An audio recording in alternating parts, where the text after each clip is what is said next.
Hi, this is Alex from Groovy Entertainment. Today we got another book on tape to play for you. Today's book is Peep the Easter Chick from 1993. So let's get started. This is the story of Peep, the Easter chick.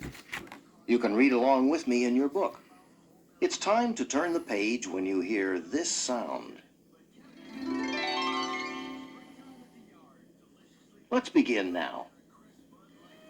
It was just one day before Easter, and the Easter bunny was hard at work. There were eggs to paint, baskets to fill, and to tie with pretty ribbons and bows. Oh, goodness, Said the Easter bunny. I don't know how I'll ever get all this work done. It seems to get harder every year. He hopped from one pile of brightly painted eggs to another, filling baskets with just the right mix of colors and slipping a few pieces of candy in as well. He worked late into the night. Finally, when all the eggs were used and the baskets were filled, the Easter bunny sat back in his old wooden rocker and smiled. He looked proudly at the baskets all lined up neatly in rows. Each basket was prettier than the one before. Well, He said. I've got a big day tomorrow. I'd better get some rest if I don't want to drag my tail. He yawned and stretched, then scratched once behind his large ears and went off to bed.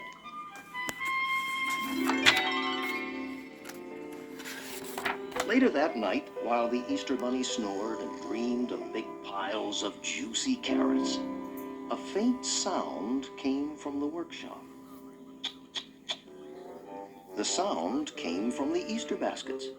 It soon got louder. The sound came again. Before you could say omelet, the bright green egg on the very top split open, and a tiny yellow head popped out. The little chick looked around and blinked. He saw the pretty baskets all loaded with goodies. Wow! Said Peep. Look at all this great stuff! He tried to climb out of his broken shell, but he was stuck. First he squeezed, then he squished, and then he really squirmed until finally, almost out of breath, Peep pushed with all his might and pop! Out he tumbled. He smelled something in the air, something wonderful. Peep followed his nose to the old work table in the corner. The wonderful smell came from an open bag lying on the table, nestled among scraps of ribbons and wrinkled bows. It was an extra bag of candy. Peep was determined to have that candy. Peep couldn't jump high enough to get on the table, but he saw a broken basket on the floor just alongside the workbench. He hopped onto the basket and looked up. The workbench was almost within reach. From the bench, the table would be a long hop, but then the candy would be his. Peep stretched and strained, flapping his tiny wings and hopping into the air. Finally, he hopped as high as he could and landed in a heap on the bench. He had made it. Peep looked up at the open bag of candy and licked his beak. That smells really yummy. Said Peep. Peep backed to the edge of the workbench, trying to get a running start for his jump to the table. Well, here goes. Peep chirped as he started his run.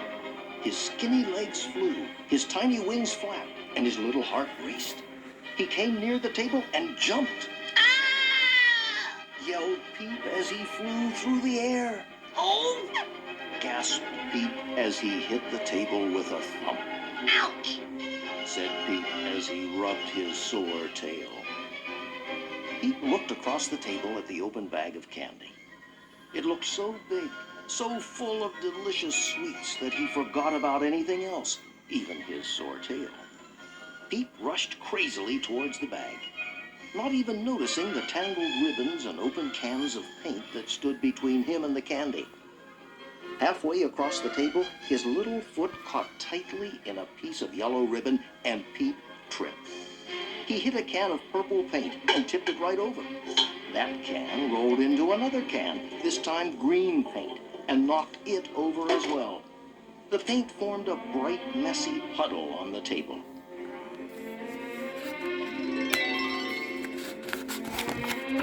Peep got to his feet, scared, dizzy, and still hungry. He ran straight towards the candy. And he would have made it, too, if not for the little paintbrush that rolled under his feet. Peep stepped on the brush, rolled across the puddle of paint, and landed head first in the open bag. Covered with paint, he tried to get up, but his feet slipped out from under him. Chirping loudly and banging from side to side, Peep knocked the bag of candy over the side of the table, hitting a broom as it fell. Peep and the bag landed in a pile of ribbons and bows on the floor. The broom swayed from side to side, then fell over on the neat rows of Easter baskets. Paint, ribbons, and bows sailed through the air, and hundreds of eggs rolled out of their baskets.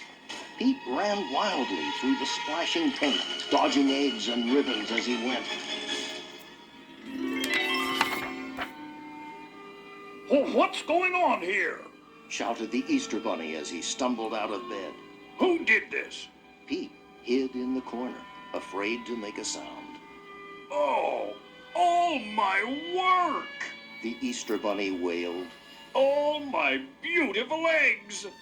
He looked at the eggs, covered with splashes of paint and some with strange paint marks that looked like tiny chicks' feet. Then the Easter Bunny saw Peep in the corner, hiding under a large red bow and shaking. Aha! What's this I see? A little one-chick wrecking crew? He said. Well, what have you to say for yourself? I just wanted some candy. Peep chirped miserably. I'm sorry.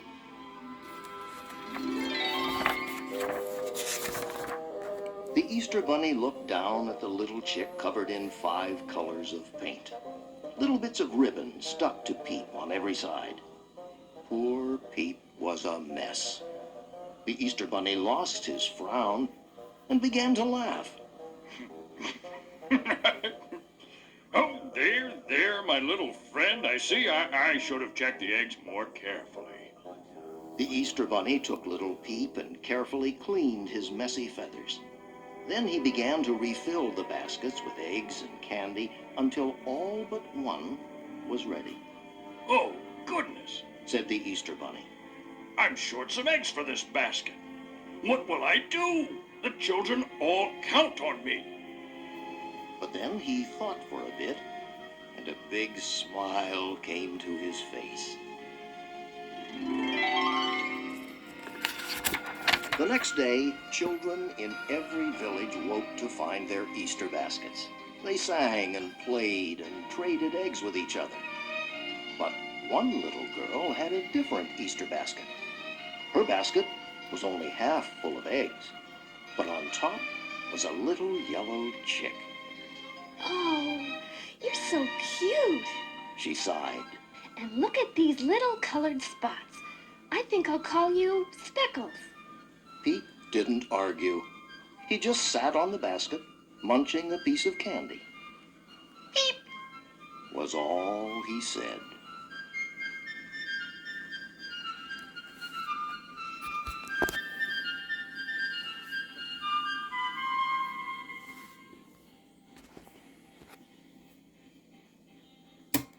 So that would Peep the Easter Chuck for 1993. So if you like, subscribe, share, and comment, have a groovy day. Our next book would be The Easter Adventure of Fuzzy Floppy Ears.